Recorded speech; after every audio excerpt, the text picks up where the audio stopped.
इंसानी दिमाग की अपने ही विचारों को देखने और समझने की इस क्षमता को न्यूरोसाइंस और साइकोलॉजी में मेटाकॉग्निशन यानी थिंकिंग अबाउट थिंकिंग कहते हैं। यह क्षमता कैसे और क्यों काम करती है, इसे दो मुख्य पहलुओं से समझा जा सकता है। यह कैसे काम करता है।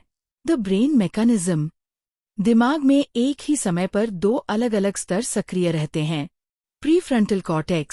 प्रीफ्रंटल कॉर्टेक्स हमारे माथे के ठीक पीछे दिमाग का सबसे विकसित हिस्सा होता है। यह एक पर्यवेक्षक ऑब्जर्वर की तरह काम करता है।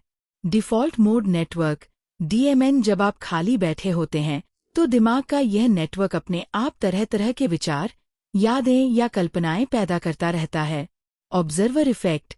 जब DMN विचार बनाता है तो प्रीफ्रंटल कॉर्टेक्स दूरी बनाकर उन्हें देखता है। इसी वजह से आपको ये एहसास होता है कि मैं सोच रहा हूँ या मुझे गुस्सा आ रहा है। विचार पैदा करने वाला हिस्सा और उसे नोटिस करने वाला हिस्सा अलग अलग स्तर पर काम करते हैं। यह क्यों विकसित हुआ। Evolutionary purpose. इंसान के विकास एवोल्यूशन में इस खूबी ने हमें दूसरे जीवों से अलग बनाया।